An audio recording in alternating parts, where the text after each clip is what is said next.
할렐루야. 여기서 목사님 나오시겠습니다. 네. 할렐루야. 어서 나오세요.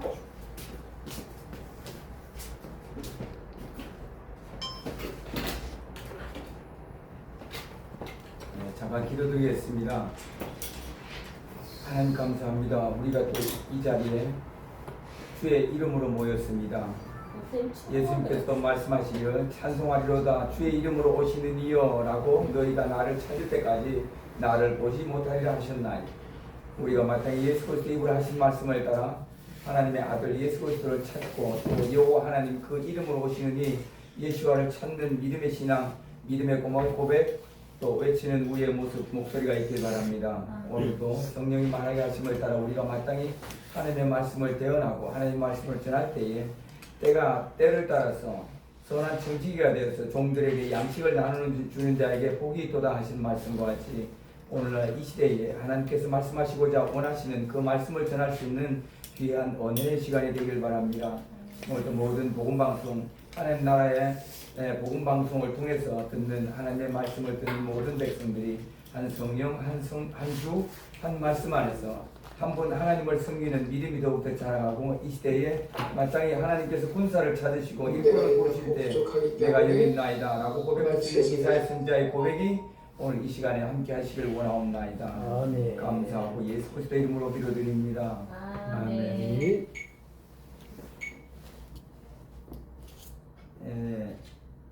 오늘은 때와 시기의 때와 기한과 때에 관해서 좀 살펴보고자 합니다. 그래서 먼저 말씀을 살펴본 마태복음 24장 36절, 오전 시간에 하나님 나라에 대한 말씀을 드렸는데요. 그러면은 말 그대로 하나님 나라가 인자라면 인자는 예수님이시고, 그럼 결국 주기도문대로 하나님 나라가 이 땅에 임한다는 얘기는 예수님께서 다시 오신다는 말씀이에요. 예. 하나님 나라가 이 땅에 임하옵소서라고 우리가 주기도문으로 말씀드리는 것은 궁극적으로 살펴보면 예수님께서 친히 이 땅에 오셔서 하나님 나라 새 예루살렘 성을 건축하소서 이 말이죠.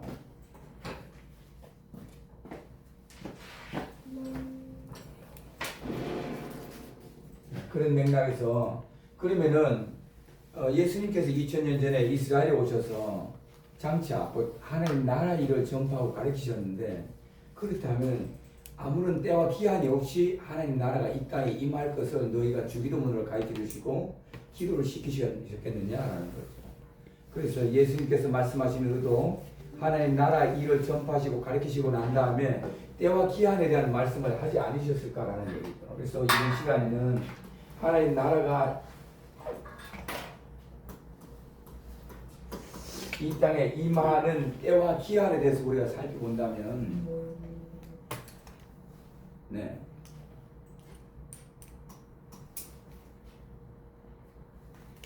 마태복음 24장 36절. 네, 36절. 이거 한번 펴서 말씀을 먼저 읽어보겠습니다. 먼저 펴서.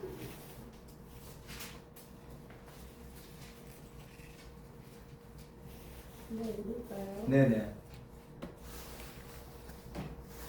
그러나 그날과 그때는 아무도 모르나니 하늘의 천사들도 아들도 모르고 오직 아버지만 아시느니라. 노아의 때와 같이 인자의 임함도 그러하리라. 아멘. 거기까지요. 자, 이 문제가 대단히 예민하잖아요. 자, 한 구절 더 하나만 더 살펴보고 갈게요. 사도행전 1장 6절. 네, 사도행전 1장 6절. 사도행전 1장 6절.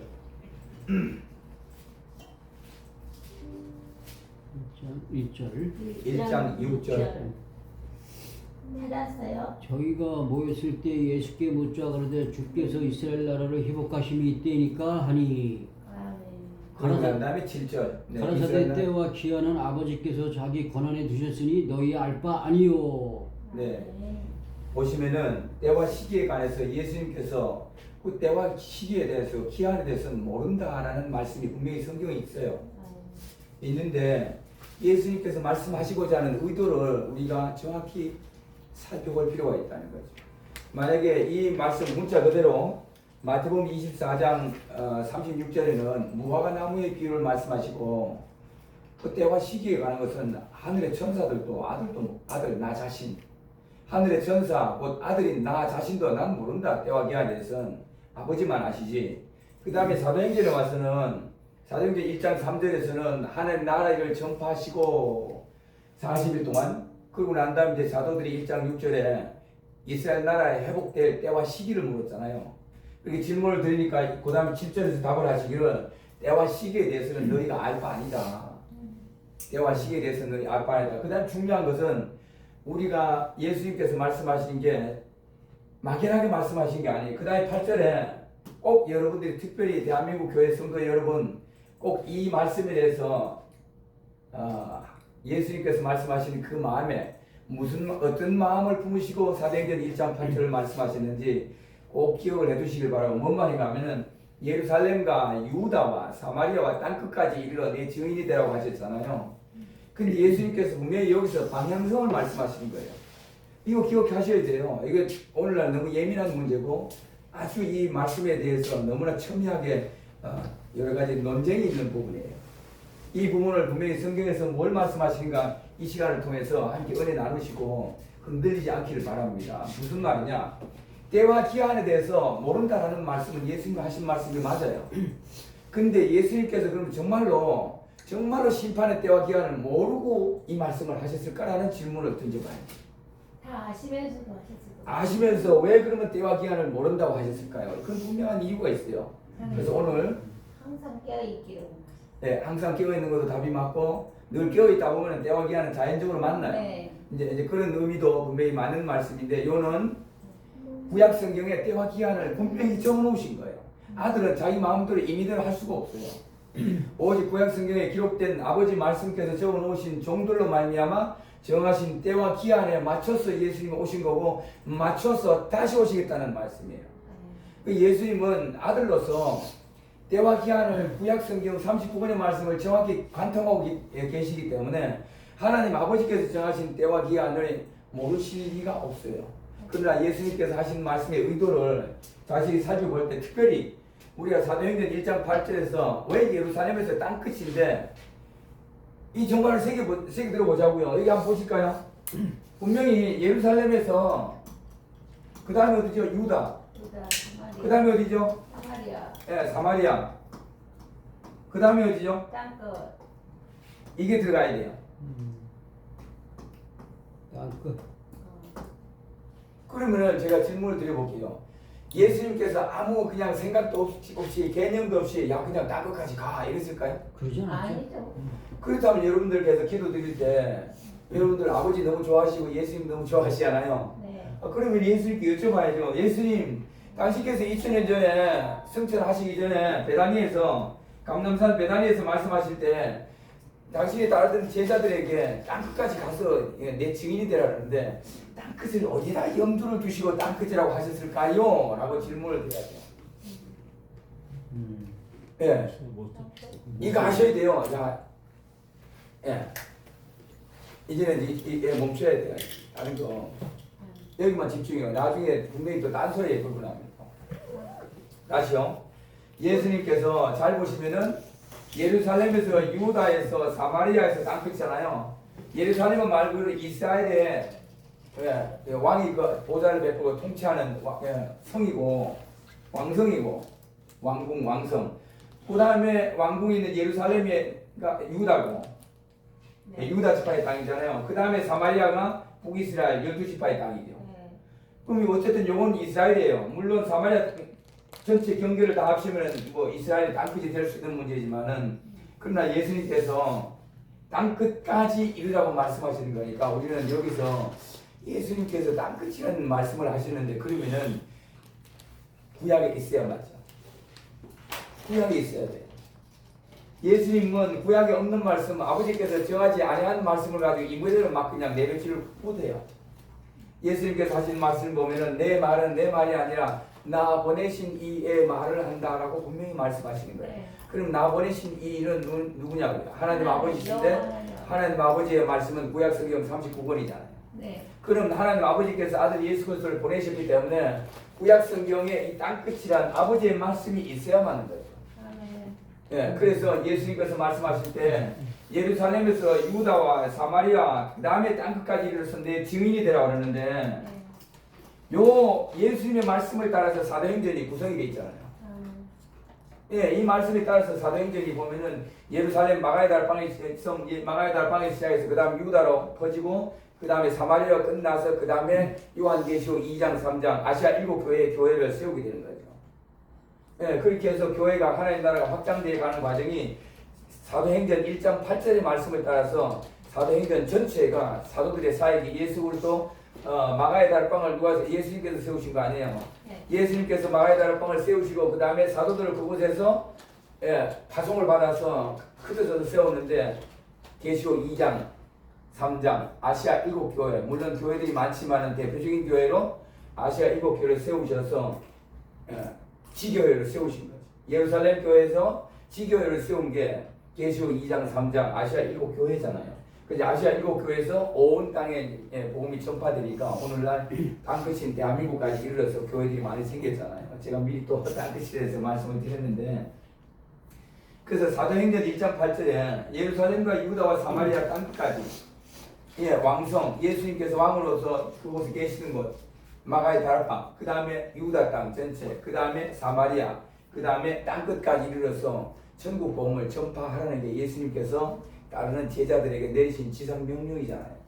그래서 하면 이 땅끝이 어디라는 것을 우리가 한 번쯤은 예수님께 질문을 드리고 답을 얻는다면은 여러분들이 살고 있는 대한민국이 과연 어떠한 땅이며 성경에서 대한민국을 가르치고 있는 말씀이 있는지 우리가 이런 맥락에서 한번 살펴볼 필요가 있지 않나 하는 거예요. 그렇다면 우리 한번 이렇게 생각해 봅시다. 만약에 지금 제가 말씀드린 이 말씀에서 땅끝이 만약에 대한민국이다 이랬으면은 누가 제일 싫어할까요?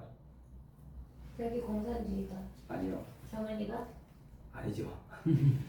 실제 랍비들이 제일 거부할 수가 있어요. 아, 자기 이스라엘. 그렇죠. 왜냐하면은 예수님께서 말씀하신 이 말씀이 원래는 뭐 굳이 따지면은 사도들도 랍비 수준은 되지만은 만약에 예수님께서 예루살렘과 유다 사마리아 땅끝에서 어떤 일을 한다라는 것을 예수님께서 하나님 아버지 세우신 계획이 땅끝에서 이루어진다. 뭐가요? 하나님의 나라가. 네. 하나님의 나라가 땅끝에서 세워진다라는 것을 예수님께서 하신 말씀의 의중을 안다면은 아마 그 당시에 그 이스라엘 나라 회복될 시기가 언제니까라고 질문드렸던 제자들 입장에서는 대단히 아마 쇼킹한 일이 아닐까 싶어요. 왜냐하면은 하나님 나라가 그 무너진 예루살렘 성터 위에 세워진다라는 말씀이 아니잖아요. 네, 지금도 통곡을 누르고. 네, 지금도 보면 오늘날 그 이스라엘 랍비들이나 유대인들은 당연히 메시아가 오면은 지금 이스라엘 예루살렘 그 무너진 터 그쪽으로 오신다는 것을 절대적으로 신뢰하고 있잖아요. 근데 갑자기 지금 오늘날 이제 성경이 열렸기 때문에 그렇지만은 저 이스라엘 랍비들이 이사야 60장 1절 일어나 빛을 발하라 라는데 일어나 빛을 발하는데 일어나 빛을 발하는 사람이 누구죠? 이사야 60장 1절 일어나 빛을 발하라 내 빛이 이르렀고 여호와의 영광이 내 머리 위에 임하였다는 말씀 이사야 60장 1절의 말씀에 일어나 빛을 발하라 라고 말씀하시는데 선지자 이사야 입으로 말씀하시는데 일어나 빛을 발하는 사람이 누구냐고요? 예수님이죠. 하나님의 아들. 예, 하나님의 아들인 거죠. 그러면은 이사야 60장 1절에서 일어나 빛을 발하라고 할 때 아무 때나 일어나서 빛을 발하라 요 예루살렘에 와서 일어나 빛을 발하라 이렇게 돼 있냐고요? 아니에요. 동방이죠. 동방에서 일어나 빛을 발하는데 동방에서 그러면은 생각해보세요. 예수님께서 동방에서 일어나 빛을 발하라는 말씀이 이사야 60장 1절이 예수님에 대한 말씀이라면은 미리 또 하나님은 예표로 세운 사람이 있어요. 동방에서 일어나 빛을 발하라 라는 이 예수님께서 장차 오늘날에 이르는 말씀이라면은 예수님에 앞서서 예표된 사람이 동방에서 일어나 빛을 발한 사건이 있죠. 네. 누굴까요? 앞서서 세례요. 우리는 여기다가 이렇게 하면 고려하죠. 예. 근데 이렇게 하면 뭐가 돼요? 네? 고레스. 그래서 고레스와? 예. 잘 보시면은 그렇구나. 고레스와 이렇게 그랬구나. 예. 여러분들께서 만약에 이사야서 60장 1절에 일어나 동방의 빛을 발하라 라는 말씀에 대한 하나님의 의중을 아시려면은 고레스에 대한 것을 연구하지 않으면 알 수가 없어요. 예, 고레스에 대한 말씀 어딘가 하면 이사야 44장 28절, 45장 1에서 4절. 예.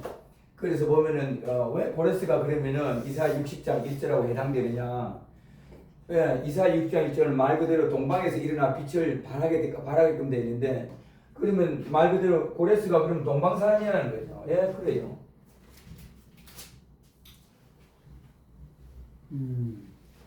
왜 그런가 하면은 유전자가 똑같았는데요. 유태인하고. 내가 그 예루살렘에서 이스라엘을 정복하든지 어쨌든 여러 가지 방법으로 예루살렘을 정복하든지 침략을 하려면 어떻게 되는가 하면 반드시 측면에서 못 가요. 요단강이 있기 때문에. 내가 예를 들어 예루살렘이 있으면은 옆에 요단강이 사해가 있고 갈릴리 바다가 있고 요단강 사해가 있잖아요. 식방에서 못 가요. 그거는 왜냐하면은 여호수아 때는 하나님의 기적으로 가는 거죠. 네, 특별한 일로 가는 거예요. 물론 물망은 갈 수는 있죠. 가지만은 그러나 지형적 구조가 그래요. 예루살렘의 위치가. 옆에는 이제 대해잖아요. 지중해 바다이기 때문에 배 타지 않고는 못 오는 거죠. 그러면은 이 예루살렘을 내가 정복하려면은 밑에는 이제 애굽이고요, 이집트고, 위에는 물론 이제 아수르고, 아수르 옆으로 지나가면 이제 바벨론 있고, 바벨론 밑에 엘람이 있잖아요. 이 키웠다가 다시 쓸까요? 예. 84장.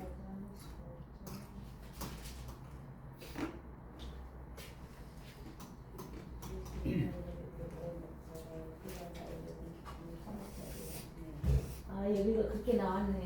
네. 고레스에 대하여는 이르기를 내 목자라 그가 나의 모든 기쁨을 성취하리라 하며, 예루살렘에 대하여는 이르기를 경건되리라 하며, 성전에 대하여는 내 기초가 놓여지리라 하는 것이니라. 네, 보시면은 대단해. 예루살렘을 중심으로 이스라엘 나라가 있다면은 이 지중해예요. 예. 그렇죠. 예루살렘이죠. 여기는 이제 갈릴리 바다가 있고 요단강이 있고 사해가 있어요. 내가 이제 여리고성을 공격하기 위해서 여호수아가 가는 것은 이거는 절대적인 하나님 여호와의 권능으로 말미암아 건너게 되는 거지. 그러나 우리 일상적으로 전쟁을 벌이거나 한다면은 어떻게 되냐? 이 예루살렘을 정복하려면 반드시 누구 입장에서 예루살렘을 기준해서 엘람은 말 그대로 고레스는 엘람이 바벨론이 있으면은 바벨론 옆에가 엘람 말 그대로 오늘날 이란 바사잖아요. 이 엘람이 고레스가 이 고레스 왕이 이 엘람 바사의 왕인데, 바사의 왕이 만약에 예루살렘을 치려면 반드시 가서 북방에서 내려와야 돼요. 그럼 뭔 말이냐? 예루살렘을 중심으로 엘람 바사의 왕 고레스는 어디에 있느냐? 예루살렘을 중심으로 동쪽에 있죠. 그 동방에 있어요. 예루살렘에서. 근데 반드시 내가 동방에 있는데, 해 뜨는 곳에 있는데 예루살렘을 치려면 반드시 가서 북방에서 내려와야 예루살렘을 정복하고 애굽을 정복할 수 있어요. 그 다음에 애굽 왕이 정복하려면 반드시 이리로 가는 게, 반드시 또 예루살렘을 거쳐가야 돼요. 거쳐가서 우리가 유럽으로 가는 거죠. 그러니까 이게 하나님께서 지중해라면은 예루살렘을 어디다 놔두느냐? 하나님 여호와를 의지하지 않으면 여기는 미안한데 항상 수지밭이 돼요. 근데 하나님을 신뢰한 다윗 왕 때에는 주변 나라를 완전히 전부 조공을 다 받잖아요. 그러니까 구약 성경에는 절대적으로 하나님을 신뢰할 때는 강력한 나라가 돼요. 네. 다윗은 말 그대로 뭐 천하가 전부 부들부들 떠오른 거니까 다 조공을 다 받았잖아요. 근데 하나님을 떠나면은 계속 짓밟혀요. 그게 다윗 솔로몬 이후에 일어나는 유다와 예루살렘을 두고 일어나는 하나님의 역사잖아요. 그런 의미에서 바라볼 때 예루살렘이 가는 지정학적, 지리적 위치를 내가 머리를 깨고 성경을 해석해 들어가야 이사야서가 해석이 돼요. 그럼 내가 이런 맥락에서 볼 때 예루살렘에서 다시 말씀드리지만은 고레스가 올 때는 반드시 동방 해 뜨는 곳이죠. 동방 해 뜨는 곳에서 오긴 오되 반드시 그 다음에는 북방에서 내려오는 거예요. 그 다음에 북쪽이죠. 그럼 말씀을 하나 찾아가 볼까요? 동방 해 뜨는 곳 다시 와서 북방에서 내려와야 돼요. 이 말씀이 어디 있는가 하면 이사야 41장 2절, 9절, 25절 볼게요. 2절, 9절. 이사야 41장 2절, 2절, 9절, 25절. 2절, 9절, 25절. 2절, 41장 2절. 누가 동방에서 사람을 일깨워서 공의로 그를 불러 자기 발 앞에 이르게 하였느냐. 열국을 그의 앞에 넘겨주며 그가 왕들을 다스리게 하되 그들이 그의 칼에 티끌 같게 그의 활에 불리는 초계. 네, 거기까지 하고요. 제가 드리는 그 단어는 동방이에요. 네, 동방이라는 말씀은 동방에서 왕이 온다는 얘기죠. 그 말씀이. 동방에서 왕이 온다는 말씀을 미리 하나 언급하면 계시록 16장 12절이 동방에서 왕들이 온다는 말씀이 있잖아요. 근데 교회에서 보면은 동방의 왕들 온다 이렇게 전부 악한 왕들이 온다고 그러는데 그렇지 않아요. 예, 선한 왕들이 예루살렘에 온다는 그 말씀이에요. 그럼 거기에 계시록 16장 12절에 유브라데 강물이 마르고 동방의 왕들이고 그 다음에 따라오는 게 누군가 하면 새 더러운 영이 온 천하 각국의 왕들을 모아서 끌고 들어오죠. 두 무리가 들어와요. 예, 그런데 동방에서는 왕들은 누구죠? 궁극적으로는 메시아지만은 여기서 성경에 말씀하실 때는 먼저는 고레스에 대하여 말씀하시는 거죠. 예, 그래서 그 다음에 2절, 그 다음에 9절 동방이라는 말씀을 우선 단어를 하나 내가 두고 땅 끝에서부터 너를 붙들며 땅 모퉁이에서부터 너를 부르고 내게 이르기를 너는 나의 종이라. 내가 너를 택하고 싫어하여 버리지 아니하였다 하느노라. 요 9절에는 뭔 말씀하냐면 땅 끝에서에 대한 말씀하시는 거예요. 땅 끝. 너를 택했다고 그랬어요. 땅 끝. 그러면 내가 이 두 단어를 동방과 땅 끝을 두시라고요. 네. 그 다음에 25절요. 25절.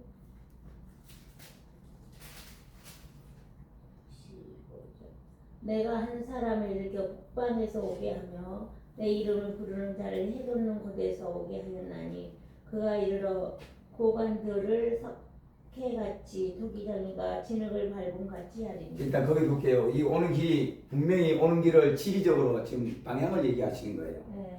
지리적으로 먼저 어디서 와요?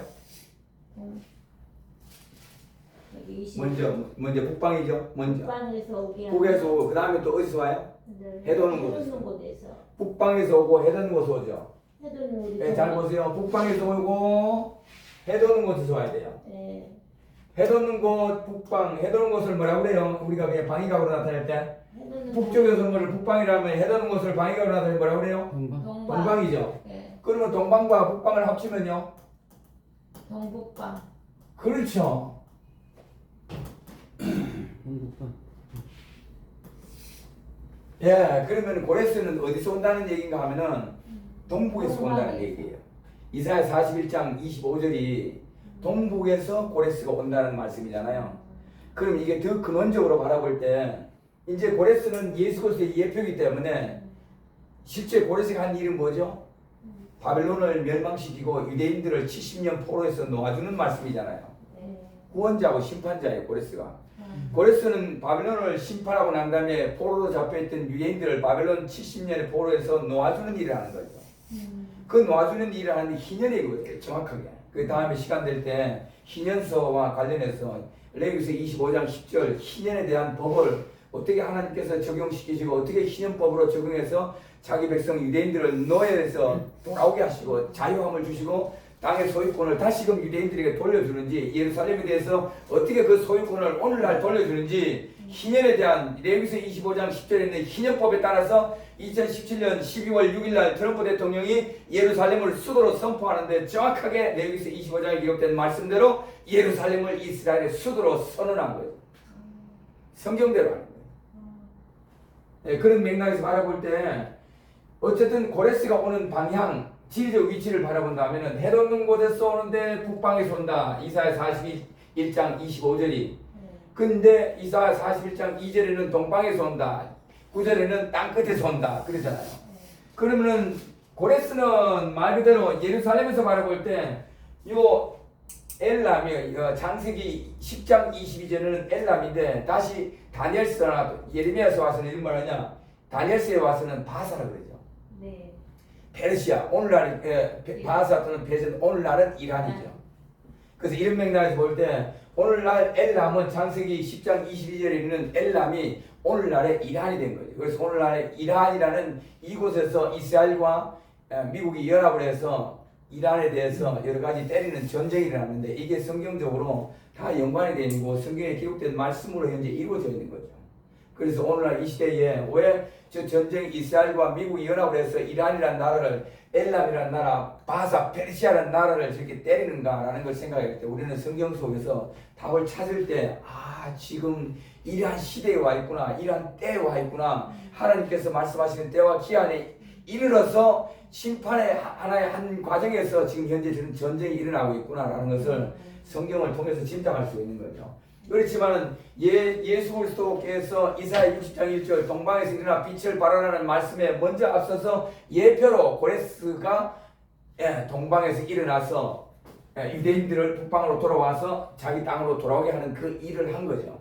그래서 고레스가 한 일을 살펴보면은 예수님께서 다시 오셔서 하시는 이 일이 알 수가 있는 거죠. 그래서 고레스 왕이 한 일이 바벨론 성을 멸망시키고 70년 포로에서 돌이키게 한 그 일이 고레스가 한 빛으로서, 빛의 사람으로서 고레스가 일어나서 그 한 일이라면은 예수님께서 다시 오면 뭐죠? 계시록 18장 영적인 큰 성 바벨론을 멸망시키시고 고레스가 한 것처럼 계시록 18장 큰 성 바벨론을 멸망시키고 난 다음에 70년 바벨론 포로에서 돌아오게 한 것처럼 71회의 포로에, 영적 포로에 되는 영적 유대인들을 돌아오게 하시는 일이 예수님께서 하시는 사역이죠. 아멘. 이 일이 전부 성경에 오늘날까지 아직 감춰져 있는 거예요. 그럼 그 고레스와 그 예수 그리스도로 말미암아 이사야 60장 1절이 일어나 동방에서 일어나 빛을 발하라는 말씀이 사실 이중적인 구조로 되어 있느냐라는 것을 우리가 또 살펴본다면은 이사야 40장 1절에 우리는 이사야 40장 3절에 보면은 가장 많이 우물을 많이 이사야 40장 1절, 2절, 3절 볼게요. 이사야 40장 1절, 2절, 3절. 너희 하나님이 이르시되 너희는 위로하라 내 백성을 위로하라 너희 예루살렘의 마음에 닿도록 말하며 그것에게 외치라 그 노역의 때가 끝났고 그 죄악의 사함을 또 뭐가 끝났다고요? 노역의 때. 노예의 때가 끝났죠. 네. 그러면 거기에 뭔가 하면 노예의 때가 끝났다고 4장 1절에 이르잖아요. 내 백성을 위로하라, 내 백성을 위로하라. 그 다음에 1절에서 그 말씀하시고 2절에 대해서 노역의 때, 어떤 성경에는 또 복역의 때가 끝났다 이래요. 복역의 때가 끝났다, 노역의 때가 끝났다 이 말씀하시고 그 다음에 이제 3절에서는 광야에서 외치는 자의 소리가 있다라고 하는데 40장 3절에 광야에서 외치는 자의 소리로 그 말씀대로 온 사람이 누구죠? 예수 그리스도. 세례 요한이죠. 광야에서 외치는. 네, 광야에서 외치는 자의 세례 요한이잖아요. 회개하라. 네, 그렇죠. 보면은 마태복음도 그렇고 실제 세례 요한이 앞서 와서 너는 누구냐 그랬더니 나는 광야에서 외치는 자의 소리라 이사야 40장 3절의 말씀을 인용해서 내가 이와 같이 보냄을 받았노라 라고 세례 요한이 답을 하는 거잖아요. 그럼 세례 요한이 너는 누구냐 할 때 이사야 40장 3절 광야에 외치는 자의 소리로 답을 했다면은 잘 보면은 근데 3절 이전에 1절에는 내 백성을 위로하라 2절에는 복역의 때가 노역의 때가 끝났다 이 말씀이잖아요. 근데 이사야 전체 맥락에 보면은 때가 되면은 내가 바빌론 포로 70년을 보내버리겠다. 근데 70년은 없어요. 이사야서에서는 70년이라는 기한은 정하지 않으셨지만은 바빌론 포로로 간다는 말씀은 명확하게 하시는 거예요. 특별히 이사야 39장 6절에 보면은 히스기야 왕이 병이 들었는데 바빌론에서 신하들을 보내가지고 문병에 대해서 이렇게 위문을 보내왔더니 히스기야 왕이 온 왕국의 국고를 다 열고 그냥 국고에 있는 걸 다 보여줘 버려요. 네. 우리 엘림 기도원에서 이 설교를 어느 목사님 하시더라고요. 자, 이사야 36장에서 39장에 관한 말씀은 히스기야 왕에 대한 말씀인데 13대 남유다의 왕. 근데 병이 낫고 난 다음에 저번에 우리 엘림 기도원의 수양관에서 왜 마지막에 퀴즈 내고 난 다음에 히스기야 왕이 생명의 수한 연장이 몇 년 해서 15년 하고 그 상품을 줬잖아요. 네. 이게 여러분들 사인이에요. 잘 생각해놔도 이것도 다 그 목사님 하신 게 예표예요. 어쨌든 그리고 난 다음에 병이 낫고 15년 이름표 10도 그림자가 10도 기르더라고 15년 연장받고 난 다음에 때가 돼서 병이 나으니까는 지금 바벨론에서 위문차 신하들이 오잖아요. 근데 이 히스기야 왕이 그냥 왕고 국고성을 다 잃어버리고 보물에 있는 걸 다 보여줬고요. 그러니까 하나님은 뭐라 그래요? 선지자 이사야를 보내가지고 왕이여 당신이 뭘 보여주었나이까 그랬더니 왕궁에 있는 거 다 보여줬다. 이러니까 뭐라 그래요? 지금까지 조상 때부터 받은 모든 축복이 바벨론으로 다 옮겨갑니다. 그리고 환관이 됩니다. 라고 얘기하죠. 환관이 뭐죠? 내시. 네, 그러면은 다니엘은 자 보세요. 그러면 내시 우리 조선시대에 내시들이 있었잖아요. 네. 환관이 있었잖아요. 남자잖아요.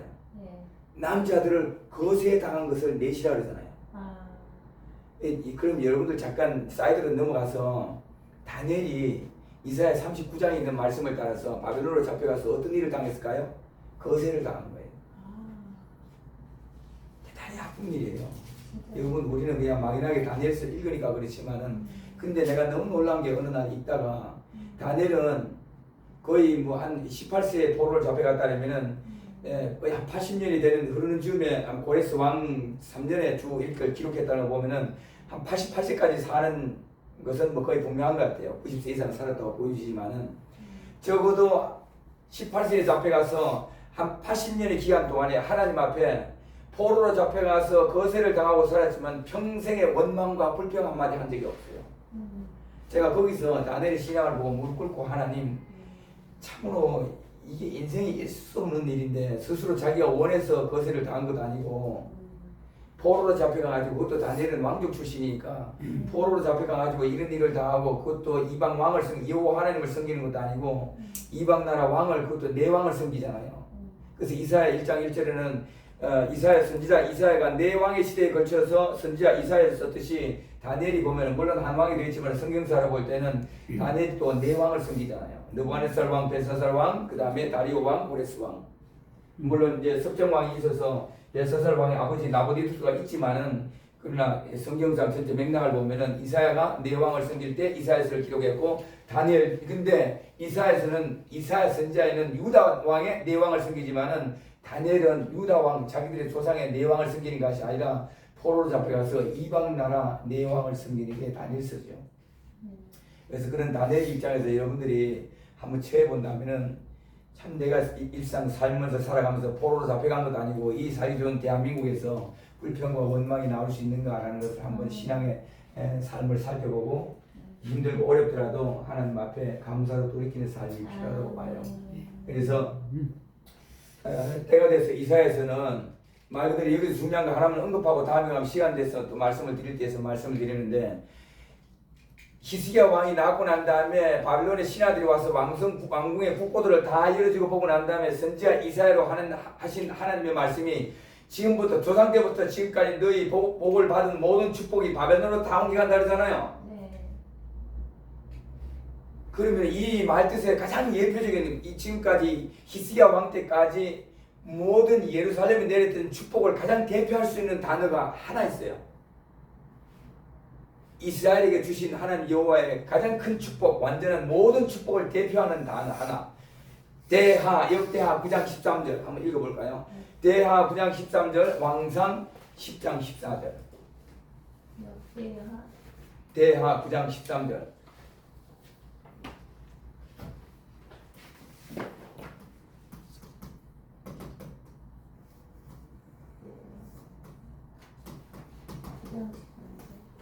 대하 9장 13절. 네, 대하 9장 13절.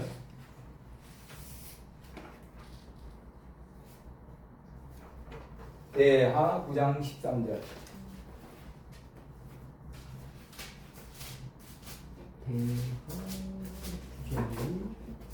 이거 꼭 하셔야 돼요. 이게 왜냐하면 이것도 아주 예민한 문제예요.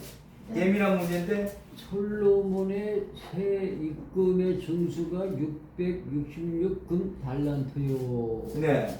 그 다음에 왕상 10장 14절 보면은 같은 말씀이에요. 열왕기상 10장 14절. 솔로몬의 새 입금의 무게가 금 666 달란트요. 그러셨잖아요. 그럼 뭔 말인가 하면은 이사야 39장 6절에는 지금까지 예루살렘에 주신 모든 축복을 바벨론으로 다 옮긴다는 말은 무슨 말이죠? 솔로몬이 받던 금 666달란트 이스라엘 나라의 모든 축복, 하늘의 축복이 바벨론으로 옮긴다는 얘기예요. 이 바벨론으로 옮겼다는 증거가 어디 있을까요? 계시록 13장 18절. 계시록 13장 18절. 18절. 계시록 13장 18절. 네. 계시록 13장 18절. 18절이요. 지혜가 여기 있으니 총명 있는 자는 그 짐승의 수를 세워라. 그 수는 사람의 수니 666이니라. 네. 짐승의 수, 짐승의 이름이잖아요. 그러면 적어도 여기서 말씀하실 때 이사야 39장 6절에는 이스라엘 예루살렘에 주신 모든 축복, 솔로몬 때에 가장 영화로운 성이었고 가장 번성한 나라의 때가 솔로몬 때잖아요. 네. 솔로몬 때에 축복을 받은 수가 금 666달란트예요. 이것이 어디로 간다? 바벨론. 바벨론으로 가는데 바벨론에 대해서 다니엘서 7장 4절에는 하늘에서 네 바람이 급하고 강하게 바다를 몰려부는데 바다에서 네 짐승이 나오는데 첫째 짐승이 사자 짐승인데 사자 짐승에 독수리 두 날개가 있는데 다니엘이 보는데 두 날개가 독수리 두 날개가 뽑혔더라 라고 말씀하시는 내용을 볼 때 말 그대로 사자는 바벨론을 대표하는 거고 느부갓네살 왕이 사자를 대표하는 거죠. 그러면 느부갓네살 왕이 뭘 가졌어요? 짐승의 마음을 가졌잖아요. 짐승의 이름이라는 거죠. 그래서 계시록 13장 16절에는 짐승의 수, 짐승의 이름이라고 얘기할 때 말 그대로 느부갓네살 왕은 하나님 여호와를 섬기지 않은 거니까 짐승의 마음을 받은 거죠. 그래서 짐승의 영, 짐승의 마음을 가진 상태에 느부갓네살 왕이 사자를 예표를 하는데 계시록 13장 18절에는 구약 성경에 바벨론 느부갓네살 왕이 예루살렘에 있는 모든 부를 다 가지고 간 것처럼 지금 현재 영적인 바벨론의 666 짐승의 수 이름라고 하는 그곳 영적 바벨론에 이스라엘 예루살렘의 모든 축복이 가 있는 거죠. 그러면 어떻게 돼요? 다시 그걸 다시 돌아오는 것이 뭔 말이에요? 666 짐승의 수 그 이름이 원래는 그 나라의 국본이잖아요. 뭔 말이냐? 예를 들어 솔로몬 시대 때에 금 666달란트를 받았다는 것은 솔로몬이 누렸던 지혜로 전 세계 아버지 다윗으로 말미암아 주변 나라들을 다 정복하고 아버지 다윗으로 말미암아 넓혔던 완전한 땅의 경계 그 안에서 솔로몬의 모든 부귀 영화가 역사적으로 가장 하나님의 주신 온전한 축복이잖아요. 그 축복이 어디로 갔다? 바벨론으로 갔다. 근데 바벨론으로 갔다 금방 돌아왔느냐? 안 돌아온다. 바벨론에서 어디로 가느냐? 바사로 갔다가 바사에서 헬라로 갔다가 헬라에서 로마로 갔다. 오늘날 어디로 갔다? 영국으로 갔다 미국 가 있잖아요. 그럼 이것이 다시 이방 나라에 가 있는 이 666이라는 이 수가 그 나라의 국권, 나라에 얼마나 강력한지 나라의 부 또는 그 나라의 부, 국력, 군사력 이걸 얘기하는 거예요. 그래서 그러나 666이란 여러분 666이라고 읽어도 틀리진 않지만은 복합적 의미이기 때문에 성경대로 읽고 해석을 해야 돼요. 666이라고 읽어야 예수님께서 말씀하신 의도를 정확히 알 수가 있어요. 우리는 뭐 그냥 666 이러는데 그건 틀렸어요. 어머니 말은 666이라고 얘기를 해야 맞는 거고 그러나 성경은 이제 복합적이기 때문에 666이라고 얘기할 때는 다른 의미로도 해석을 할 때 가능한 거예요. 왜요? 여섯째 날에 사람인 아담이 만들어지는 거니까 사람이라는 수 6이라는 걸 두고 나면은 사람 333은 하나님의 수라 하려면은 사람의 수는 666인 거죠.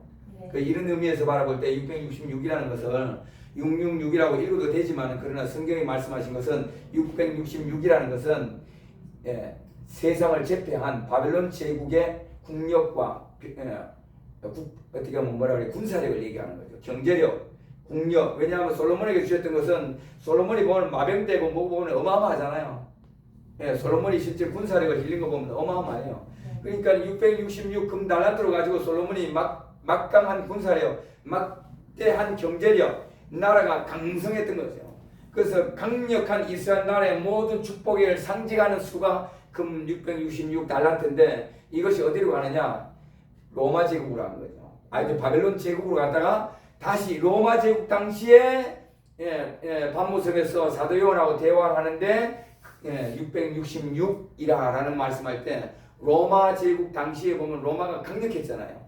그래서 바벨론 제국으로 모든 축복이 옮겨갔는데 바벨론에서 이스라엘로 돌아온 것이 아니라 바벨론에서 바사에서 헬라, 알렉산더에서 로마 가이사로 내려간 거죠. 그 다음에 로마 가이사 때에 666 짐승의 순이라. 그래서 로마 황제들이 다 보면은 기독교로 되기 전까지는 전부 다 완전 짐승인 거예요. 짐승의 영을 받고 예수님을 십자가에 빌라도를 통해서 십자가에 죽이는 사건이 일어나는 거예요. 그래서 이런 맥락에 보면은 여전히 이스라엘이 무너지고 난 다음에 이 666이라는 수는 어디에 있어요? 세상 나라에 있어요. 이스라엘 나라에 아직 돌아올 때는 안 된 거죠. 그러나 지금 잘 보시면은 미국이나 개신교 목사님들이 이런 미국의 유명한 목사님들이 이런 예언해요. 미니스트리 방송국에서 지금 성도들에게 모든 국권이 옮겨질 때니까 성도 여러분 지금 하나님의 축복을 땡기라고 하나님의 축복을 받아내라고 이런 설교를 해요. 그 뭔 말인가 하면은 이스라엘에 있던 666 금달란트가 다시 예루살렘으로 돌아온다는 얘기예요. 그래서 다니엘서 7장 25절이나 다니엘서 12장에 그렇고 때가 되면 뭐죠? 그 국권이 성도들에게 다시 돌아와요. 예. 그래서 그동안에 성도들이 권세들을 다 뺏겼었는데 때가 되면은 회복이 되면서 하나님 나라가 임하면서 그 국권이 성도들에게 돌아오고 영원히 망하지 아니할 나라가 세워지는 게 다니엘서 2장 44절이죠. 예, 그래서 내가 다니엘서 2장 44절의 말씀이 어디에 말씀되는가 하면은 오전에 제가 말씀을 드렸지만 마태복음 6장 9에서 13절 주기도문 속에 있는 하나님의 나라 주기도문 속에 있는 하나님의 나라가 구약 성경에 어디에 말씀을 인용을 해가지고 예수님이 말씀하셨을까요? 다니엘서 2장 44절. 네, 그렇죠. 맞습니다. 다시 읽어볼까요? 다니엘서 2장 44절. 네, 예수님께서 주기도문으로 기도하라라고 말씀하시고 먼저 그의 나라와 의를 구할 때 주기도문 속에 있는 하나님의 나라는 구약 성경에 어디에 기록된 말씀을 인용을 해서 예수님께서 때가 되면은 하나님 나라가 세워질 텐데 너희는 이렇게 기도하라. 하나님 나라가 이 땅에 이루어지기를 구하라. 이 열왕의 때 하늘의 하나님이 한 나라를 세우시리니 이것은 영원히 망하지도 아니할 것이요 그 국권이 다른 백성으로 돌아가지도 아니할 것이요 도리어 이 모든 나라를 쳐서 멸하고 영원히 살 것이라. 그러면 우리가 질문을 또 던져야 되는 거죠. 하나님 말 그대로 이 열왕의 때라는 것은 문자적으로 볼 때는 저 보실래요? 그 다니엘서 2장에는 신상이 있잖아요.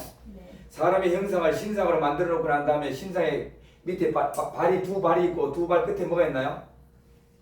열 발가락 있죠. 네, 열 발가락 있으니까는 좌측이 5발가락, 우측 5발가락 합치면 10발가락이잖아요. 네. 그럼 10발가락의 시대가 오늘날 이때인데 그 다니엘서 2장 44절 여러 왕들의 시대에 왕들의 시대에 그 말은 마지막 때 오늘날 곧 10발가락의 시대에 10개의 나라 많다는 의미도 있지만은 오늘날 이 시대에 10왕의 시대에 하나님께서 한 나라를 세우시는데 그 한 나라가 하나님의 나라 주기도문이라는 거죠.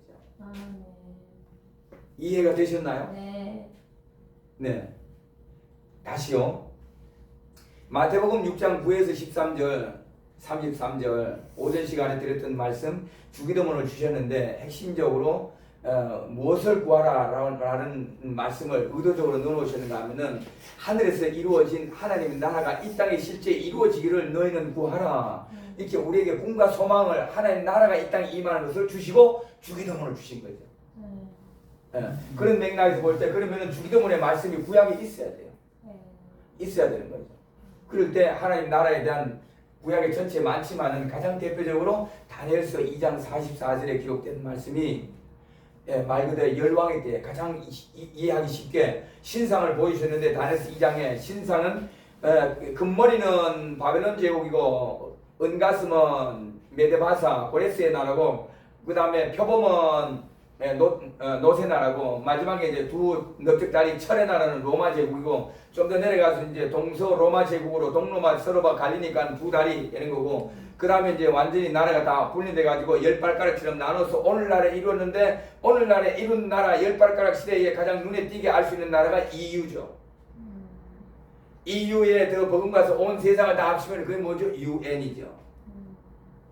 근데 유엔을 가장 강력하게 잡고 있는 것은 이제 물론 영국이었다가 이제 2차 세계대전이 끝나고 유엔을 만들고 난 다음에 물론 2차 세계대전 전에는 EU가 있었던 거고 이후에 2차 세계대전 끝나고 EU보다도 더 확장된 연합된 나라 연합국이잖아. 말 그대로 유나이티드 네이션이니까 유엔은 유나이티드 네이션이니까 연합국이잖아요. 나라예요. 네.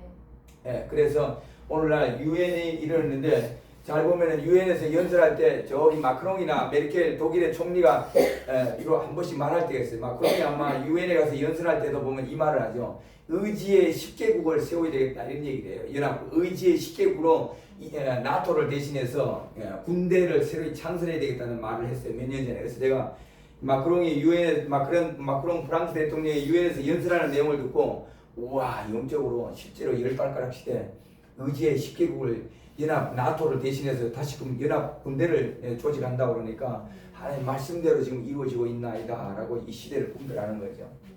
그런 맥락에서 볼 때 어쨌든 제가 드리는 말씀 하나님의 나라에 관한 말씀을 오전에 이어서 말씀을 드렸는데 그러면 하나님의 나라에 임할 때의 때와 기한이 언제입니까? 라는 질문으로 오늘 오후 시간에 시작한 거잖아요.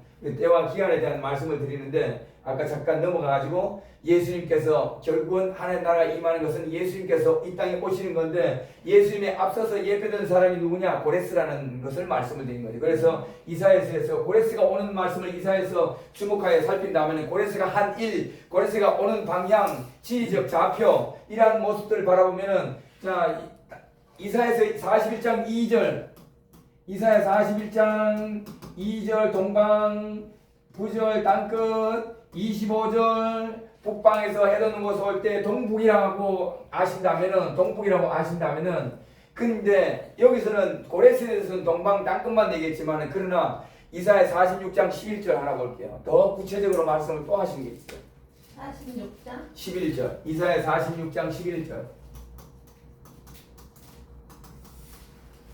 46장 그 고레스 왕이 그럼 어느 나라에 지금 속해 있는 거예요? 지금? 현재 이란이지만은 오늘날 영적으로 해석하면은 이거 중요한 거예요. 요 하나만 질문이 들어왔으니까 이거 한번 넘어갈게요. 이사야 46장 11절인데요. 여기 보실래요? 자, 현재 질문이 들어왔으니까 하나 그냥 답을 드린다면 이 시대적으로 그러면 다니엘서 7장에는 하늘에 네 바람이 바다로 몰려불며 네 짐승이 바다에서 올라와요. 그럼 첫째 짐승이 사자고 둘째 짐승이 표범이고 곰이고 셋째 짐승이 표범이고 넷째 짐승이 무서운 짐승이죠. 성경대로 바라보면은 사자는 바벨론이고 곰은 바사 고레스고 표범은 알렉산더 헬라고 무서운 짐승 넷째 짐승은 로마인데 로마가 오늘날 쭉 이어져서 EU 그다음 유엔까지 이루어지는 이 말씀이죠. 그런 말씀을 볼 때 곰에 속해 있는 거예요? 네 짐승 그렇죠. 네 짐승을 바라보면은 고레스는 곰이에요 원래. 근데 고레스는 곰인데 독특해요. 분명히 다니엘서 7장에는 두 번째 바다에서 올라온 짐승을 곰이라고 그랬는데 다니엘서 8장에 가면은 다니엘서 8장은 다니엘서 7장에 있는 곰에 대해서 그 다음에 이 표범에 대해서 나눠놔서 다시 설명을 해요. 다시요. 이거 중요해요. 이거 꼭 하셔야 돼요. 다니엘서 7장에는 4절 이하를 보면은 두 번째 고레스를 곰이라고 러시아 지금 말하면 러시아 쪽이죠? 뭐 그냥 다 없어지네. 자 어쨌든 잡으세요. 제일 먼저 다니엘서 7장 4절 이하를 보면 첫째가 사자 독수리 두 날개 있어요. 이것도 기억해놔야 돼요. 이거 기억해놔야 돼요. 네. 사자 독수리 두 날개, 두 번째가 곰, 세 번째가 표범, 무서운 동물. 네 번째가 이제 무서운 동물이죠. 무서운 짐승인데 잘 보시면은 이것도 중요하고 이것도 중요해요. 그런데 다니엘서 7장에 그러지만 다니엘서 8장에 가면은 요 두 개를 떼가지고 다시 해석을 해요. 뭔 말이냐? 곰에서 뭘로 말씀하시냐? 순양으로 말씀하시고 요 표범은 뭘로 해요? 순영수로 말씀하시고 그리고 난 다음에 2300주야라고 말씀하시죠. 순영수로 끝나고. 네. 잘 보시면 곰에서 바뀌어요. 왜 바뀔까요? 다니엘이 70년 이제 고레스 왕과 다리오 왕이 바벨론 메네메네데켈 우바르신 벨사살 왕을 쳐서 멸망시켜버리고 큰성 바벨론을 멸망시키고 난 다음에 고레스 원년에 이르러서 다니엘이 이제 이사야 2마리 책하고 예레미야 책하고 쭉 갖다 놔놓고 왕이시여 당신이 아직까지 이사야 44장 27절 28절 이사야 45장 1에서 4절 요거는 고레스에 대한 말씀이고 요거는 뭔가 어떻게 전쟁을 할 건가 병법을 얘기하는 거고 요거는 예루살렘 성전을 다시 중건하는 말씀이죠. 이사야 44장 27절에는 기품에 대하여 말하라 라고 얘기할 때는 유브라데 강물을 마른 상태에서 장차 고레스 왕과 다리오 왕이 다니엘서 보면은 벨사살 왕이 잔치할 때 메네메네데켈 우바르신 쓰고 잔치할 때 유브라데 강물 기품에 대하여 말하라 강물을 돌려버리고 바벨론 성을 정복해요. 그러고 난 다음에 이사야 44장 28절에는 여호와의 성전을 중건하는 거죠. 그래서 이사야 44장 때는 아직까지 예루살렘 성이 그대로 있지만은 때가 돼서 예레미야 52장 22절에 보면 예루살렘 성전이 불타고 그리고 난 다음에 만 50년이 되는 때에 고레스가 조서를 내려서 희년이 되는 때에 고레스가 조서를 내리까지 불타는 것을 미 이사야서에서 예언을 하는 거죠. 근데 예언을 하는데 때가 돼서 50년 만에 돌아올 때 바벨론 성을 무너뜨릴 때 어떻게 무너뜨리냐 기품에 대하여 말하라 바벨론 성에 대해서 정복을 할 때 유브라데 강물을 돌려서 정복을 하는 병법까지 적어놨던 거예요. 그 다음에 그러고 난 다음에 기품에 대하여 말하라 그러고 난 다음에 바벨론 성을 멸망시키고 난 다음에 고레스에 대하여서는 여호와의 전을 중건하리라 그런 거죠. 근데 이사야 45장 1, 2절에는 뭐가 너무 놀랍느냐 나의 목자 나의 기름 부음 받은 자라고 얘기하는 거죠. 왜냐 이게 대단히 중요해요. 성경 전체를 바라볼 때 이방 왕에 대해서 기름 부음 받은 자 메시아라는 칭호를 주는 사람이 이 고레스가 유일한 거예요. 창세기부터 시작해서 구약 성경 전체적으로 바라볼 때 이방 왕들에 대해서 메시아 이스라엘 남유다 왕들에 대해서 기름 부어서 왕들을 세우는 거니까 이스라엘의 왕들에 대한 칭호 기름 부음 받은 자 곧 메시아 기름 부음 받은 자에 대한 칭호로 이방인의 왕에 준 것은 고레스가 유일한 거예요. 그래서 고레스는 나의 목자, 나의 기름 부음 받은 자, 나의 메시아 이런 거죠. 그래서 내가 이 대목을 읽다가 너무 또 쇼크를 많이 받은 거죠. 왜요? 이야 하나님, 메시아는 분명히 유다 지파에서 와야 되는데 왜 이방왕 바사 제국 오늘날 이란 땅에서 하는 그 땅에서 메시아가 나온다는 말씀을 하십니까? 그래서 그 고레스는 예표라는 거죠. 방향성 지리성을 볼 때. 그래서 고레스를 바라보고 고레스로 말미암아 이루어진 역사를 알면은 예수님이 하시는 역사를 정확히 알 수가 있는 거죠. 그래서 고레스와 이사야서의 관계, 다니엘서의 관계를 떼놓고 신약성경 특별히 요한계시록 해석 자체가 불가능하죠. 그런 맥락에서 바라볼 때 너무 놀라운 건 내가 이제 바벨론 70년 끝나고 큰성 바벨론이 무너졌는데 다니엘이 할 수 있는 게 뭘까요? 다니엘이 우리 우연히 보면 다니엘서 9장 2절 펴볼까요? 다니엘서 9장 2절 9장? 다니엘서 9장 2절 곧 통치 원년에 나 다니엘이 서책으로 말미암아 여호와의 말씀이 선지자 예레미야에게 임하여 고하신 그 연설을 깨달았나니 곧 예루살렘의 항무함이 70년 만에 마치라 하신 것이니라. 다니엘이 큰성 바벨론이 무너지고 사자굴 시험을 다 받고 난 다음에 우연히 자기 조상 예레미야로 말미암아 두루마리 책을 아마 포로 때 가져갔나 봐요. 필사본을 가져갔든지 원본을 어쨌든 다니엘은 바벨론 70년의 기한을 예레미야 25장 11절에서 29장 10절에서 분명히 바벨론 70년의 기한을 정해 주셨는데 다니엘이 이 내용을 보면은 70년이 다 차기까지 70년의 기한을 예레미야로 정한 것을 몰랐어요. 우연히 예레미야 서책 두루마리 책을 펴다 보니까는 예레미야 25장 11절에 바벨론에 70년 동안 있으리라 라는 말씀이 있는 걸 보고 다니엘이 아마 기절했겠죠. 하나님 지금 메네메네데켈 우바르신 해가지고 큰성 바벨론이 무너졌습니다. 이제 보니까는 내년이면 70년입니다 하나님. 이젠 다 찼습니다. 그러고 난 다음에 기도를 쭉 들어가면서 다니엘서 9장의 내용이 기도를 쭉 들어가고 회개하는 내용이 다니엘서 9장의 다니엘이 기도죠. 근데 요는 다니엘이 우연히 펼쳐보다 보니까 조상 예레미야 서책에 70년의 기한을 정하는 보고 고레스란 이름은 이사야 45장에 있는 고레스란 이름 이사야 두루마리 책을 보고 이사야 서책과 예레미야 서책에 있는 두 개를 다니엘이 70년 보루가 끝나갈 때 아는 거지. 그러다 보니까 어떻게 돼요? 다리오가 바벨론 성을 무너뜨리고 원년에 갈대아 왕이 됐지만 2년이 되는 때에 고레스가 천하를 통일하고 고레스 원년에 다니엘이 이 두 서책을 들고 고레스 왕 앞에 가서 들어가서 앉는 거죠. 왕이여, 당신이 태어나기도 전에 153년 전에 기억해야 돼. 153년 전에 내 조상 선지자 이사야가 있었는데 그 이사야 이후로 당신의 이름이 아직까지 153년 후에 태어나서 바벨론 성을 무너뜨릴 당신 왕을 알았고 어떻게 전쟁을 치룰까를 선지자 이사야는 적어놓았나이다. 당신의 이름이 이미 내 조상 선지자 이사야서에 기록되어 있나이다. 그리고 당신이 유브라데 강물을 돌려서 이기지 않았냐고, 정복하지 않았냐고 책에 적힌 대로 당신은 전쟁을 치렀나이다. 이 책을 읽다가 에스라 1장 1절 보면은 하나님께서 감동을 주심에 고레스가 어떻게 됐어요? 70년의 기한을 지킨 것도 알았고 다니엘로 말미암아 그러다 보니까 감동이 돼서 칙령을 내린 거잖아요. 근데 요는 뭐죠? 요와 같이 다니엘로 말미암아 하나님 여호와의 말씀, 생명의 말씀, 성령의 생명의 말씀을 들을 때에 다니엘의 말씀으로 입으로 들을 때에 곰에서 순양으로 바뀌는 거죠. 근데 너무 놀라운 게 잘 보세요. 이게 어쨌든 그러면은 요것만 놔두고 다니엘이 다시 보는 중에 독수리 두 날개가 뽑혀요. 독수리 두 날개 뽑히면은 바벨론 제국의 사자 덕에 있던 독수리가 어디로 가면은 요 곰으로 가는 거지. 요 순양으로 가는 거예요. 곰에서 순양으로 바뀌는 거니까 독수리 두 날개 어디로 간다? 여기로 가는 거죠.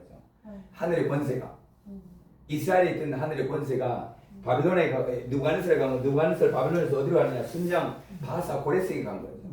그래서 잘 보면 요 맥락을 보면 어쨌든 곰에서 뭐가 되는 거 다니엘서 8장에서는 표범이 순양이 되고 순양은 뭐죠? 교훈은 자꾸 들이받는 게 순양의 원리예요. 순양은 자꾸 들이받아요. 그러니까 어떻게 보면은 안티오쿠스 에피파니스 4세가 보면은 그 마카비 혁명 때지만은 헬라 제국의 안티오쿠스 에피파니스 4세가 보면은 자꾸 예루살렘을 성전을 더럽히고 막 이러다 보니까 마카비가 일어나서 혁명을 이렇게 마카비 혁명 수전절에 대한 사건이잖아요. 그러면은 순양은 이와 같이 들이받는데 뭘 하느냐? 고레스로 말미암아 순양이 세운 고레스로 말미암아 예루살렘 성전 여호와의 성전을 중건했는데 그걸 스룹바벨 성전이라고 하잖아요. 제2 성전 스룹바벨로 말미암아 성전 여호와의 성전을 중건해놨는데 이 순양 에피파네스 안티오코스 가서 자꾸 더럽히고 들이받고 더럽히는데 이거는 뭐죠? 순양이 지어오는 여호와의 성전을 들이받고 가지고 멸망시켜버리고 고레스를 그러고 난 다음에 순념소의 나라 안티오쿠스 에피파네스가 예루살렘 성전을 막 더럽히는 거죠. 그 일어나서 이어서 이제 마카비 혁명이라는 그 사건인데 이거는 어쨌든 곰으로 해서 순양으로 된 사람은 여호와의 성전 교회를 세우지만은 그러나 표범에서 거꾸로 순양의 성격으로 다시 짐승의 마음에서 짐승의 마음으로 가면은 교회를 허물어뜨리는 거죠. 그래서 교회 안에도 보면은 마태복음 25장에 31절 이하로 그렇잖아요. 내가 다시 왕권을 가지고 세상에 대해서 내가 영광으로 올 때에 양과 염소를 가른 것처럼 가리려 하는 게 다니엘서 8장에 있는 말씀을 따라서 순양, 양과 예수님을 따르는 양과 세상을 따르는 순양을 가른다라는 말씀, 이 말씀이죠. 이거는 그래서 2300주야에 매일 드리는 제사를 폐한 때부터 다니엘서 8장에 다니엘서 8장 14절에 2300주야에 매일 드리는 제사를 폐한 때부터 2300주야에 이르면 뭐가 된다? 성소가 정결하게 된다 그러잖아요. 그럼 이 2300주야가 언제라는 걸 알아야죠.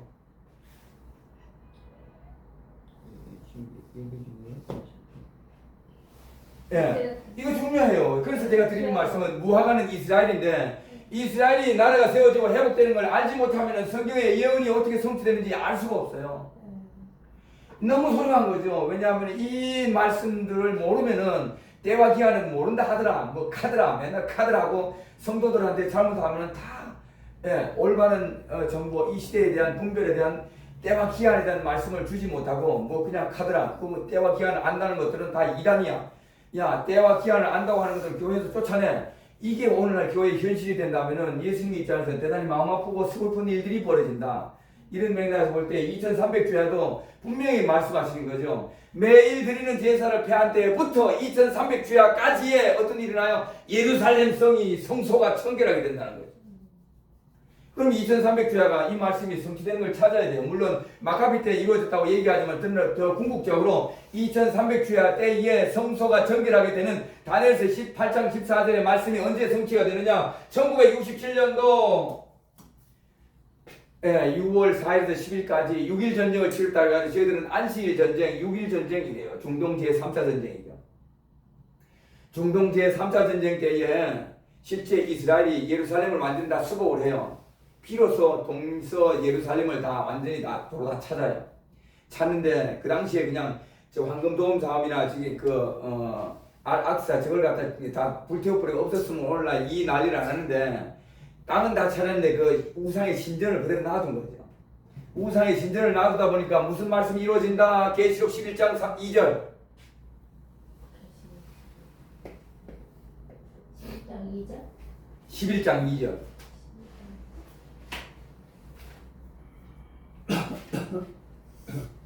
이제 5분 정도 하세요. 네, 5분 정도예요. 또 순서가 있어서. 아, 네네. 11장 2절. 성전 바깥 마당은 청량하지 말고 그냥 두라.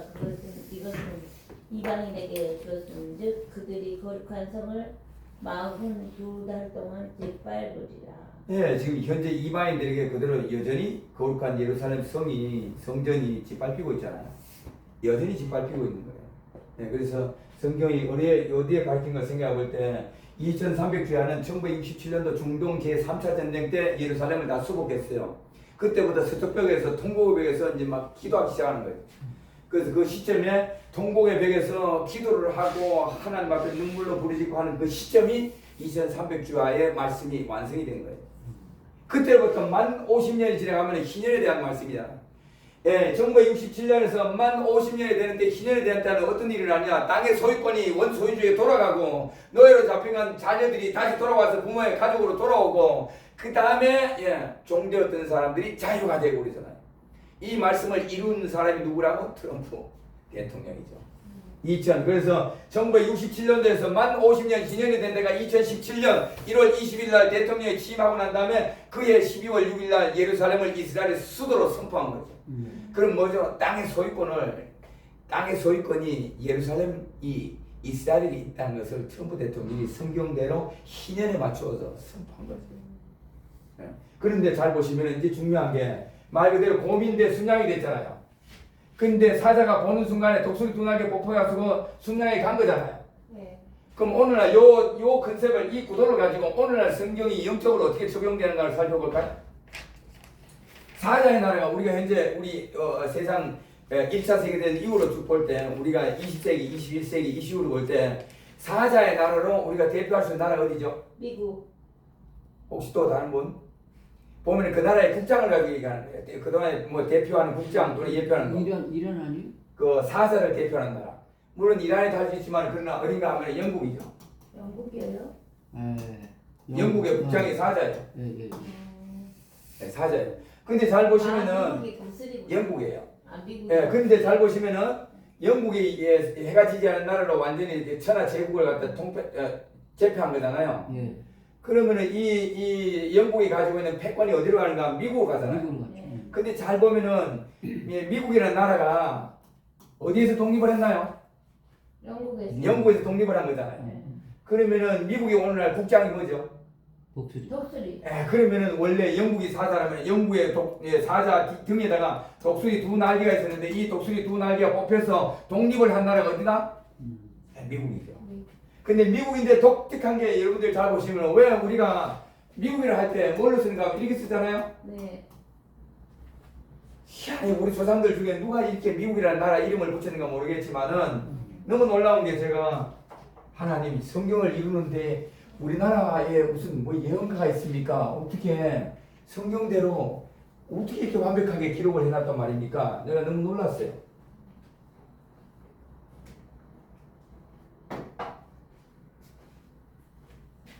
예. 왕자하고 대자가 있군요. 금방 하시네. 요걸 파자하면은 한문을 이제 풀어 쓴다는 걸 파자한다고 해요. 야, 양이 있구나.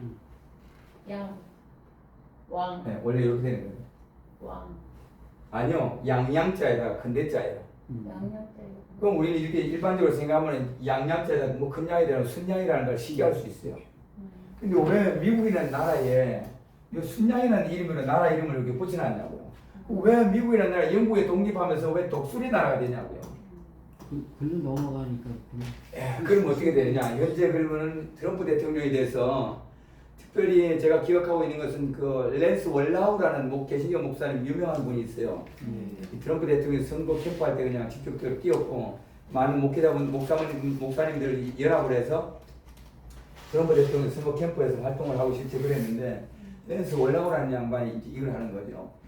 자기가 어느 날 목회하다가 하나님께서 이르시라는 거죠. 야, 이번에 그 대통령 선거는 45대다 해가지고 무슨 소리가 다 있나 음성을 들은 거죠. 그러고 난 다음에 그 이사야 45장이다. 그러고 난 다음에 45대 대통령이다 이랬더니 이사야 45장 고레스에 대한 거잖아요. 이사야 45장 고레스에 대한 말씀을 이제 알고 있는 거죠. 근데 이사야 45장이고 이번에 대통령 미국 대선이 45대 대통령이랬더니 이 목사님은 자기 간증을 보면은 몰랐다는 거죠. 진짜 45대 대통령인가 하고 뒤져봤더니 진짜 45대 대통령이라는 거죠. 그러면서 이 사람이 하나님 음성이 뭔가 하면은 저 트럼프는 고레스와 같은 대통령이다 이러는 거죠. 고레스? 예, 고레스. 그래서 현대적인 의미에서 고레스의 그 역할을 하고 있는 것이 현재 미국의 트럼프 대통령이에요. 저는 이제 물론 음성을 듣고 다 알고 있었지만 훗날에 제가 요 랜스 월라우가 한 얘기들은 제가 얼마 전에 제가 그 검색을 해 찾은 거고 트럼프 대통령이 되기 전에도 저 같은 경우는 이제 많은 사람들한테 는 전하지는 못했지만은 트럼프 대통령은 고레스와 같은 대통령이라고 하나님께서 음성을 그렇게 들려주셨다고 저는 이제 그렇게 기억하고 몇 사람한테 지인들만 얘기하고 있었는데 이제 최근에 랜스 월라우라는 목사님이 한 그 음성을 듣고 풀어내는 걸 봤더니 우와 하나님 이사야 45장 고레스 나의 목자 메시아 이 칭호를 주셨는데 오늘날 고레스 하는 일을 미국의 트럼프가 대통령하는데 내가 우연히 이거는 이제 안지 오래된 거죠. 근데 왜냐하면은 야 곰에서 7장에 다니엘서 7장에 곰에서 갑자기 다니엘서 8장에는 순양이 되고 순양이 된 고레스가 칙령을 내려서 여호와의 성전을 중건하는 거죠. 그럼 오늘날 비에 따지면 이제 순양이 돼가지고 교회를 짓는 거죠. 근데 이러한 맥락에 볼 때 그리고 사자 등뒤에 있던 독수리 두 날개가 어디로 가느냐? 독수리 두 날개가 순양에 가서 여호와의 전을 중건하게 되는 거죠. 그런데 오늘날 맥락에 바라볼 때는 사자는 영국인데 영국의 등 뒤에 있던 하늘의 권세, 이 권세가 어디로 가느냐? 미국의 독립을 하고 영국에서 미국의 독립을 하고 미국이라는 이름을 지었는데 보니까 양양자에다 근대자에다 뭐야 순양의 나라에다가 이런 걸 풀다가 보니까 우와 하나님 저는 뭐 이렇게 알고 있지만 또 랜스 월라우 목사님의 그 음성을 듣고 하다 보니까 제가 들은 고레스와 같은 대통령 트럼프 이게 또 너무나 명확합니다라고 이제 나는 이렇게 짝을 이렇게 맞춘 거예요. 제 같은 경우는 음성을 들으면은 혹시 누가 또 이런 예언의 말씀을 듣는 자가 있나 한번 살펴보기도 하고 서로 이제 짝을 맞춰서 꼭 살펴보는 거죠. 그래서 오늘날 이 시대를 분별할 때 미국의 트럼프 대통령이 왜 이란을 때리냐라는 이런 시점에서 이러한 전쟁이 그러면 성경에 어디에서 규명이 되느냐라는 맥락을 볼 때 제가 드리는 말씀은 어쨌든 우리가 이 시대에 분별할 수 있는 하나님의 말씀이고 하나님의 말씀대로 이루어지는 전쟁이라는 것을 여러분 살펴주시길 바라고 제가 드리고자 하는 말씀은 때와 기한에 대한 말씀인데 언급도 못 드렸어요. 그럼 어쨌든 5분만 더 해도 될까요? 아니 금방 또 오실 분이 계시고 또 순서가 있어서 그럼 그거 끝내야 돼요? 아니면 1분이라도? 끝내주시죠. 1분이라도? 예, 마무리만 그럼 제가 때와 기한인 것만 네. 때와 기한이요? 우리가 아셔야 되는 게 마태복음 24장 36절의 때와 기한은 인자가 무화나무가 가지가 연해지고 잎사귀가 나면은 여름이 가까운 줄 아나니 인자가 곧 문 앞에 가까이 왔다는 이 인자 예수님께서 자기를 가리켜 인자라고 얘기할 때는 신랑으로서 말씀하시는 거예요. 그리고 사도행전 1장 7절에서 때와 시기를 모른다 할 때는 이스라엘 나라에 대한 회복에 대한 말씀이죠. 분명히 달라요. 때와 시기에 대한 모른다고 예수님 말씀하실 때. 근데 여기서 분명히 마태복음 24장 무화나무 비유에서 때와 기한을 모른다고 할 때 필히 알아야 되는 게 이스라엘의 결혼 풍습이 어떻게 되느냐. 레위기서 23장에 절기를 따라서 결혼을 해요. 그럼 이스라엘에 하나님께서 모세에게 주신 약속, 절기, 모에드, 히브리어로 약속이잖아요. 절기가. 모에드에 맞춰가지고 이스라엘이 결혼을 한다면은 이스라엘의 결혼을 하는 풍습은 말씀대로 결혼식을 해요. 그럼 이스라엘 나라의 청년들이 결혼하는 결혼 풍습을 알지 못하면은 마태복음 24장 36절 때와 기한은 모른다는 말씀이 해석이 안 돼요. 그럼 뭔 말이냐? 마태복음 24장 36절 때와 기한은 모른다는 걸 때 인자라고 할 때 나는 신랑으로 다시 오는데 너희가 이스라엘 나라의 그런 풍습을 알았더라면은 정혼식을 하고 난 다음에 본가에 돌아와서 처소를 짓고 다 짓고 내가 신부를 데려오기까지는 이스라엘 나라의 신랑은 때와 기한을 모르고 아버지만 알아요. 때와 기한은 아버지만 알아요. 이스라엘의 결혼 풍습이 그렇다는 거죠. 그래서 예수님은 이스라엘의 결혼 풍습을 가지고 정확히 때와 기한을 모른다고 그랬더니 진짜는 모르는 것처럼 예수님이 모른다 그러는데 네가 안다는 건 넌 이단이야. 그러면 예수님의 의중을 저는 모르는 거예요. 그럼 정말 그렇다가요? 요한복음에도 보면 뭐라고 되냐? 세례 요한이 이 고백을 하죠. 신부를 취하는 자는 신랑이나 그 옆에서 친구는 기뻐한다 그러는데 신랑에 대한 결혼을 말씀하시죠. 세례 요한이. 예, 요한복음에서. 그러고 난 다음에 마태복음 21장 왜 9절은 뭐죠? 나귀새끼를 타고 왕이 예루살렘에 들어갈 때 그게 뭘까요? 신랑이에요. 내가 나귀새끼를 타고 왕으로서 나귀새끼를 타고 예루살렘 성에 들어가는데 내가 왕인데 장차 올 신랑인 거죠. 그러면 잘 보시면 마태복음 21장 9절에 나귀새끼 타고 왕으로서 예루살렘 들어가는데 22장 1절은 뭐죠? 전국은 비유로 말씀하시는데 어떤 한 임금이 나라의 임금이 자기 아들을 위한 혼인잔치를 열세 그 한 임금이 하나님 아버지께서 자기 아들 한 아들 예수 그리스도의 혼인잔치를 열세 마태복음 22장 1절이죠. 마태복음 23장 39절은 뭐죠? 주의 이름으로 오시느니 마태복음 24장 36절 인자 신랑이 그 다음에 마태복음 25장 6절인가요? 보라 신랑의 소리로다. 여기 뭔가 하면은 이스라엘 결혼 풍습에 관한 말씀이 연결되는 거예요. 예수님께서 이스라엘 결혼에 관한 말씀을 가지고 신랑은 때와 기한 몰라 처소가 다 지어지기 전까지 결혼 풍습이 정확하게 결혼 풍습을 말씀하시는데 진짜로 예수님이 때와 기한을 모르는 것처럼 이 말씀만 가지고 오늘날 이 세대를 말씀을 가지고 이 세대를 분별하고 때와 기한을 가르쳐주지 않으면은 예수님이 하신 말씀의 의중을 전혀 모르고 있다 이런 결론이 나온 거죠. 자 오늘 오후에 때와 기한하는 것은 더 깊이 들어가야 되지만은 진짜 이제 시간 가지고 그건 이제 다음에 또 하시기로 하고 여기까지 마치도록 하겠습니다. 기도하고 마칠까요? 하나님 감사합니다. 오늘도 시간이 너무 짧습니다. 때와 기한에 관한 말씀이 곧 하나님 나라가 어느 때 임하냐 곧 하나님 나라는 인자 예수 그리스도께서 어느 때 임하느냐의 문제를 놓고 땅끝은 어디며 때와 기한은 언제 이르며 이 문제를 또 다시금 은혜 나눌 시간을 약속을 해보며 오늘 여기서 마치고자 합니다. 함께 하셔서 감사하고 예수 그리스도 이름으로 기도드립니다. 아멘.